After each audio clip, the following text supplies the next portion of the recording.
Hi friends, welcome back to Nisha cooking channel. ಈ ಜಿಟಿ ಮಳೆಯಲ್ಲಿ ನೋಡ್ರಿ, ಸಂಜೆ ಹೊತ್ತು ಚಹಾ ಜೊತೆ ಈ ರೀತಿ ಖಡಕ್ ಮಿರ್ಚಿ ಬಜ್ಜಿ ತಿಂತಾ ಇದ್ರೆ ಸೂಪರ್ ಆಗಿರುತ್ತೆ.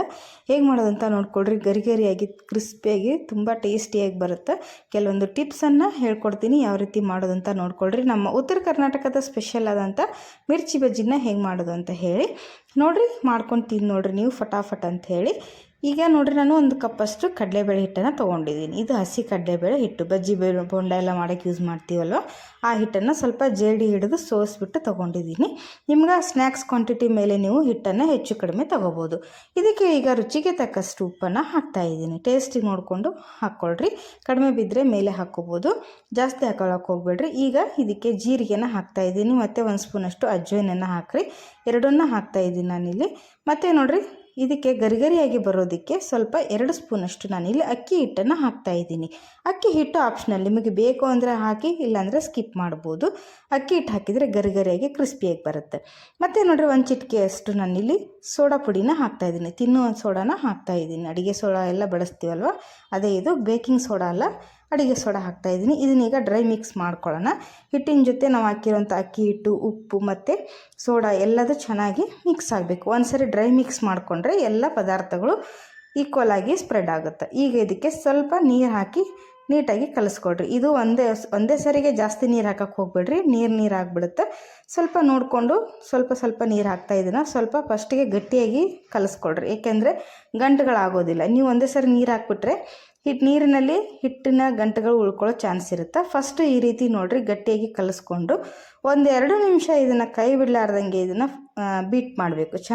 ಎಷ್ಟು ಚೆನ್ನಾಗಿ ಬೀಟ್ ಮಾಡ್ತೀರೋ ಅಷ್ಟು ಹದವಾಗಿ ಹಿಟ್ಟು ಬರುತ್ತೆ. ಯಾಕೆಂದರೆ ನೀವು ಎಷ್ಟು ಚೆನ್ನಾಗಿ ಹಿಟ್ಟು ಹದವಾಗಿ ಕಲಿಸ್ಕೊತೀರೋ ಅಷ್ಟು ಚೆನ್ನಾಗಿ ಸ್ನ್ಯಾಕ್ಸ್ ಬರುತ್ತೆ, ಅಂದರೆ ಕ್ರಿಸ್ಪಿಯಾಗಿ ಚೆನ್ನಾಗಿ ಬರುತ್ತೆ ನೋಡಿರಿ ಮಿರ್ಚಿಗಳು. ಈಗ ನೋಡಿರಿ, ಇನ್ನೂ ಸ್ವಲ್ಪ ನೀರು ಹಾಕಿ ನಾನು ನೀಟಾಗಿ ಈ ರೀತಿ ಬೀಟ್ ಮಾಡ್ತಾಯಿದ್ದೀನಿ. ನೋಡ್ತಿರ್ಬೋದು. ಇದನ್ನು ಆದಷ್ಟು ಕೈಲೇ ಕಲಿಸ್ರಿ. ಸ್ಪೂನಿಂದ ಬೀಟರಿಂದ ಕಲಿಸಿದ್ರೆ ಚೆನ್ನಾಗಿ ಬರೋದಿಲ್ಲ. ಈ ರೀತಿ ಕೈಯಿಂದ ಕಲಿಸಿದ್ರೆ ಗಂಟುಗಳು ಇರೋದಿಲ್ಲ. ಆಮೇಲೆ ನೋಡಿರಿ, ಈ ರೀತಿ ಚೆನ್ನಾಗಿ ಬರುತ್ತೆ ಹಿಟ್ಟು. ಇಲ್ಲಿ ನೋಡಿರಿ, ಯಾವ ಹದಕ್ಕೆ ಕಲಿಸ್ಬೇಕು ಅಂತೇಳಿ ನಾನು ತೋರಿಸ್ತಾ ಇದ್ದೀನಿ. ಈ ರೀತಿ ಇರಬೇಕು. ಚೆನ್ನಾಗಿ 1-2 ನಿಮಿಷ ಬೀಟ್ ಮಾಡಿ ಇದನ್ನು ಒಂದು 5 ನಿಮಿಷ ಇದನ್ನು ನೆನೆಸಕ್ಕೆ ಬಿಡೋಣ. ನೆನೆಸಿದ ಮೇಲೆ ನೋಡಿರಿ, ಹಿಟ್ಟು ಚೆನ್ನಾಗಿ ನೆನೆದ ಮೇಲೆ ಈ ರೀತಿ ಫ್ಲಫಿಯಾಗಿ ಬರುತ್ತೆ. ನೀವು ಎಷ್ಟು ಚೆನ್ನಾಗಿ ಇದನ್ನು ಕಲಿಸ್ಕೊತೀರೋ ಅದ್ರ ಮೇಲೆ ಹಿಟ್ಟು ಡಿಪೆಂಡ್ ಆಗಿರುತ್ತೆ. ನೋಡ್ರಿ, ನಾವೆಲ್ಲ ಕೇಕ್ ಬ್ಯಾಟ್ರಿಗೆಲ್ಲ ಕಲಿಸ್ತೀವಲ್ಲ, ಆ ರೀತಿ ಇರಬೇಕು. ನೋಡಿರಿ, ಈ ರೀತಿ ಲೇಯರ್ ಆಗಿ ಬಿಡಬೇಕು. ಇಷ್ಟು ಹದವಾಗಿದ್ದರೆ ಸಾಕು. ತುಂಬ ನೀರು ಮಾಡೋಕ್ಕೆ ಹೋಗ್ಬೇಡ್ರಿ, ತುಂಬ ಗಟ್ಟಿಯಾಗೂ ಇರಬಾರ್ದು. ಈಗ ಇದು ಹಿಟ್ಟನ್ನು ಸೈಡಿಗೆ ಎತ್ತಿಡೋಣ. ಈಗ ಮಿರ್ಚಿ ಕರಿಯೋದಕ್ಕೆ ನಾನಿಲ್ಲಿ ಒಂದು ಕಡಾಯಿನ ಬಿಸಿ ಮಾಡೋಕ್ಕಿಟ್ಟಿದ್ದೀನಿ. ಇದಕ್ಕೆ ಫ್ರೈ ಮಾಡೋದಕ್ಕೆ ಬೇಕಾದಷ್ಟು ಎಣ್ಣೆನ ಹಾಕ್ರಿ. ಎಣ್ಣೆ ಸ್ವಲ್ಪ ಇದಕ್ಕೆ ಜಾಸ್ತಿನೇ ಹಾಕ್ರಿ, ಯಾಕೆಂದರೆ ಮಿರ್ಚಿ ಬಿಟ್ಟ ತಕ್ಷಣ ಅದು ಎಣ್ಣೆಯಲ್ಲಿ ಪೂರ್ತಿಯಾಗಿ ಡಿಪ್ ಆಗಬೇಕು. ಈಗ ನೋಡಿರಿ, ಎಣ್ಣೆ ಬಿಸಿ ಆಗಲಿ. ನಾನಿಲ್ಲಿ ಮೆಣಸಿನ್ಕಾಯಿನ ತೊಗೊಂಡಿದ್ದೀನಿ. ಈ ರೀತಿ ಮೆಣಸಿನ್ಕಾಯಿನ ತೊಗೊಂಡಿದ್ದೀನಿ. ನೀವು ಸಪ್ಪೆ ಇರೋ ಮೆಣಸಿನ್ಕಾಯಿ ಬರುತ್ತೆ, ಅದನ್ನು ತೊಗೋಬೋದು. ಇಲ್ಲಾಂದರೆ ಖಾರ ಮೆಣಸಿನ್ಕಾಯಿನ ತೊಗೋಬೋದು. ನೀವು ಸ್ಪೈಸಿ ಜಾಸ್ತಿ ಇಷ್ಟಪಡ್ತೀರಿ ಅಂದರೆ ಆ ಥರದ ಮೆಣಸಿನ್ಕಾಯಿನ ತೊಗೊಳ್ರಿ. ಈಗ ಇದನ್ನು ಮಧ್ಯದಲ್ಲಿ ಈ ಥರ ಸೀಳು ಹಾಕ್ರಿ, ಅಂದರೆ ಎಣ್ಣೆ ಬಿಟ್ಟ ತಕ್ಷಣ ಅದು ಸಿಡಿಯೋದಿಲ್ಲ. ಮೆಣಸಿನ್ಕಾಯಿ ನೋಡಿರಿ, ಇಡೀದಾಗಿ ಬಳಸಬಾರ್ದು. ಬಳಸಿದರೆ ಎಣ್ಣೆಯಲ್ಲಿ ಸಿಡಿಯೋ ಚಾನ್ಸ್ ಇರುತ್ತೆ. ಇದನ್ನು ಸ್ವಲ್ಪ ಸೀಳಬೇಕು, ಇಲ್ಲಾಂದರೆ ಇದರ ಅಂಚನ್ನು ತುದಿನ ಮುರಿಬೇಕು. 2ರಲ್ಲಿ 1 ಮಾಡ್ಕೊಳ್ರಿ. ಈ ರೀತಿ ಎಷ್ಟು ಮೆಣಸಿನ್ಕಾಯಿ ಬೇಕು ನೋಡ್ರಿ, ಅಷ್ಟು ಮೆಣಸಿನ್ಕಾಯಿನ ರೆಡಿ ಮಾಡಿಟ್ಕೊಳ್ರಿ. ಈಗ ಹಿಟ್ಟನ್ನ ಚೆನ್ನಾಗಿ ನೆನೆದಿದೆ ನೋಡಿರಿ, 5 ನಿಮಿಷ ಬಿಟ್ಟಿದ್ವಿ. ಈಗ ಇದಕ್ಕೆ 2 ಸ್ಪೂನಷ್ಟು ಕಾಯಕ್ಕಿಟ್ಟಂಥ ಬಿಸಿ ಎಣ್ಣೆನ ಹಾಕ್ತಾಯಿದ್ದೀನಿ. ನಾವೇನು ಎಣ್ಣೆನ ಬಿಸಿ ಮಾಡೋಕ್ಕಿಟ್ಟಿದ್ವಲ್ಲ, ಅದರಲ್ಲಿನೇ 1-2 ಸ್ಪೂನಷ್ಟು ಎಣ್ಣೆನ ತೊಗೊಂಡು ಇದನ್ನು ಹಾಕ್ತಾಯಿದ್ದೀನಿ ನೋಡಿರಿ. ಈ ಬಿಸಿ ಎಣ್ಣೆ ಹಾಕೋದನ್ನು ಮಿಸ್ ಮಾಡೋಕ್ಕೆ ಹೋಗಬೇಡ್ರಿ. ಬಿಸಿ ಎಣ್ಣೆ ಹಾಕಲೇಬೇಕು, ಏಕೆಂದರೆ ಎಣ್ಣೆ ಜಾಸ್ತಿ ಆಯಿಲ್ ಅಬ್ಸರ್ವ್ ಮಾಡ್ಕೊಳ್ಳೋದಿಲ್ಲ ಮಿರ್ಚಿ ಕರಿಬೇಕಾದ್ರೆ. ಆಮೇಲೆ ತುಂಬ ಗರಿಗರಿಯಾಗಿ ಬರ್ತಾವೆ ನೋಡಿರಿ ಈ ರೀತಿ ಬಿಸಿ ಎಣ್ಣೆ ಹಾಕೋದ್ರಿಂದ. ಈಗ ನೋಡಿರಿ, ಎಣ್ಣೆನೂ ಚೆನ್ನಾಗಿ ಬಿಸಿಯಾಗಿದೆ. ಮೀಡಿಯಮ್ ಹೀಟ್ ಮಾಡ್ಕೋಬೇಕು, ಫುಲ್ ಬಿಸಿ ಮಾಡ್ಕೋಬಾರ್ದು ಎಣ್ಣೆನ. ಮೀಡಿಯಮ್ ಹೀಟ್ ಮಾಡಿಕೊಂಡು ಈಗ ನಾನು ಒಂದೊಂದಾಗಿಯೇ ಮಿರ್ಚಿನ ಯಾವ ರೀತಿ ಬಿಡಬೇಕು ಅಂತ ತೋರಿಸ್ತಾಯಿದ್ದೀನಿ ನೋಡಿರಿ.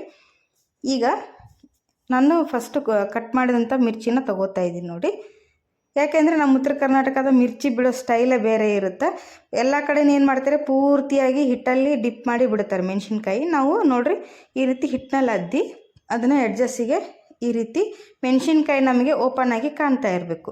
ಆ ರೀತಿ ಇದ್ರೇ ನಮಗೆ ಮಿರ್ಚಿ ತಿನ್ನಂಗೆ ಆಗುತ್ತೆ. ಇಲ್ಲಾಂದರೆ ನೋಡಿರಿ, ನಮಗೆ ಮಿರ್ಚಿ ತಿನ್ನೋಕ್ಕೆ ಇಂಟ್ರೆಸ್ಟೇ ಇರೋದಿಲ್ಲ. ಈ ರೀತಿ ನೀವು ಒಂದೊಂದಾಗಿನೇ ಅದ್ದಿಬಿಟ್ಟು ನಾನಿಲ್ಲಿ ತೋರಿಸ್ತಾ ಇದ್ದೀನಿ ನೋಡಿರಿ, ಈ ರೀತಿ ಹಾಕ್ರಿ. ಮಿರ್ಚಿ ಈ ಥರ ಮೇಲೆ ಮೆಣಸಿನ್ಕಾಯಿ ಓಪನ್ ಆಗಿರಬೇಕು, ಆವಾಗಲೇ ಹೆಚ್ಚು ರುಚಿಯಾಗಿ ಬರುತ್ತೆ ನೋಡಿರಿ. ಈಸಿಯಾಗಿಯೇ ನೀವು ಮಾಡ್ಕೋಬೋದು. ಇದೇ ರೀತಿ ಒಂದೊಂದಾಗಿ ಬಿಡ್ತಾ ಹೋಗ್ರಿ. ನಾನು ಅದಕ್ಕೆ ಫಸ್ಟಿಗೆ ಹೇಳ್ದಂಗೆ ನೋಡಿರಿ, ಎಣ್ಣೆನ ಪೂರ್ತಿ ಹೀಟ್ ಮಾಡೋಕ್ಕೆ ಹೋಗ್ಬೇಡ್ರಿ, ಮೀಡಿಯಮ್ ಹೀಟ್ ಇರಲಿ ಎಣ್ಣೆ. ಈಗ ನೋಡಿರಿ ಇದನ್ನು ಫ್ರೈ ಮಾಡೋದಕ್ಕೆ ಬಿಡೋಣ. ಸ್ವಲ್ಪ ಒಂದು ಕಡೆ ಫ್ರೈ ಆದಮೇಲೆ ಈ ರೀತಿ ತಿರುಗಿಸಾಕ್ರಿ. ಯಾಕೆಂದರೆ ಮೇಲೆ ಓಪನ್ ಆಗಿರುವಂಥ ಮೆಣಸಿನ್ಕಾಯಿನ ಸಹಿತ ಫ್ರೈ ಆಗಬೇಕು ನೋಡಿರಿ. ಚೆನ್ನಾಗಿ ಮೆಣಸಿನ್ಕಾಯಿ ಫ್ರೈ ಆದ್ರೇ ಮಿರ್ಚಿಗೊಂದು ಒಳ್ಳೆ ರುಚಿ ಬರುತ್ತೆ.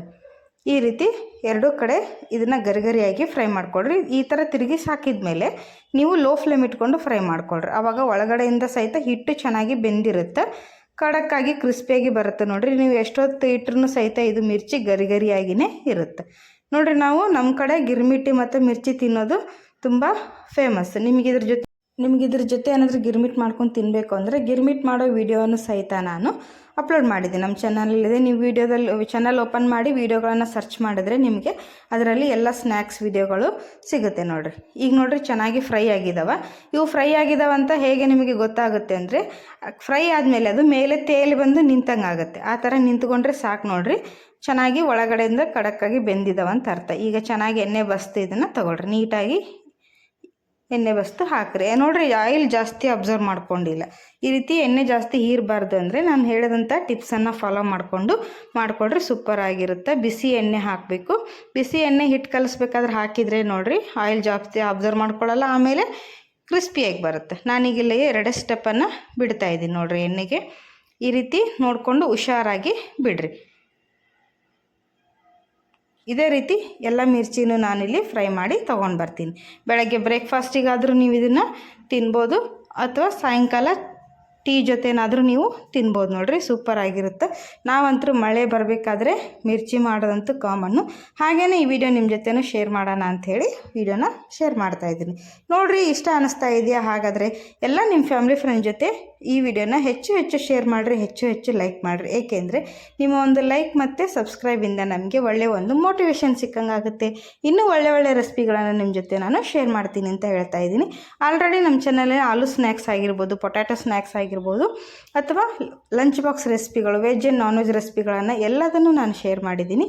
ನಿಮ್ಗೆ ಯಾವುದಾದ್ರೂ ರೀತಿಯ ಅಡುಗೆಗಳು ಬೇಕಂದರೆ ನೀವು ಚಾನಲ್ನ ಓಪನ್ ಮಾಡಿ ನೋಡಿದ್ರೆ ನಿಮಗೆಲ್ಲ ರೀತಿಯ ಅಡುಗೆಗಳು ಅವೈಲೇಬಲ್ ಇರುತ್ತೆ. ನೀವು ಒಳ್ಳೆ ಅಡುಗೆಗಳನ್ನು ಕಲಿಬೋದು ಅಂತ ಹೇಳ್ತಾ ಇದ್ದೀನಿ ನೋಡಿರಿ. ಇದನ್ನು ಸಹಿತ ನಾನು 2 ಕಡೆ ಚೆನ್ನಾಗಿ ಫ್ರೈ ಮಾಡಿ ತೊಗೋತಾ ಇದ್ದೀನಿ. ಸೂಪರಾಗಿ ಬಂದಿದೆ. ಪ್ರತಿಯೊಂದು ಮಿರ್ಚಿನೂ ತುಂಬ ಚೆನ್ನಾಗಿ ಕಡಕ್ಕಾಗಿ ಬೆಂದಿದೆ. ತುಂಬ ಓವರಾಗಿ ಫ್ರೈ ಮಾಡೋಕ್ಕೆ ಹೋಗಬೇಡ್ರಿ. ಈ ರೀತಿ ಗೋಲ್ಡನ್ ಬ್ರೌನ್ ಬರೋವರೆಗೂ ಫ್ರೈ ಮಾಡಿಕೊಳ್ರಿ. ಆವಾಗ ತಿನ್ನೋದಕ್ಕೆ ತುಂಬ ಟೇಸ್ಟಿಯಾಗಿ ಇರುತ್ತೆ ನೋಡಿರಿ. ಘಮ ಅಂಥೇಳಿ ನಮ್ಮ ಉತ್ತರ ಕರ್ನಾಟಕದ ಖಡಕ್ ಮಿರ್ಚಿ ರೆಡಿ ಆಯಿತು. ಬನ್ನಿ ಇವಾಗ ಹೇಗೆ ಬಂದಿದೆ ಅಂಥೇಳಿ ತೋರಿಸ್ತಾ ಇದ್ದೀನಿ, ನೋಡ್ಕೊಳ್ರಿ. ಇದೇ ರೀತಿ ನೀವು ಕೂಡ ಮಾಡ್ಕೊಂಡು ತಿಂದು ನೋಡಿರಿ, ಹೇಗೆ ಬಂತು ಅಂತೇಳಿ ತಿಳಿಸಿ. ಇನ್ನೂ ಯಾರು ನಮ್ಮ ಚಾನಲ್ಗೆ ಸಬ್ಸ್ಕ್ರೈಬ್ ಮಾಡ್ಕೊಂಡಿಲ್ಲೋ ಚಾನಲ್ನ ಸಬ್ಸ್ಕ್ರೈಬ್ ಮಾಡ್ಕೊಳ್ರಿ, ಬೆಲ್ ಐಕನನ್ನು ಪ್ರೆಸ್ ಮಾಡಿರಿ. ಆವಾಗ ನಾನು ಹಾಕೋ ಡೈಲಿ ವಿಡಿಯೋ ನೋಟಿಫಿಕೇಷನ್ ನಿಮಗೆ ಬರುತ್ತೆ. ವಿಡಿಯೋಗಳನ್ನು ಈಸಿಯಾಗಿ ನೀವು ನೋಡ್ಬೋದು.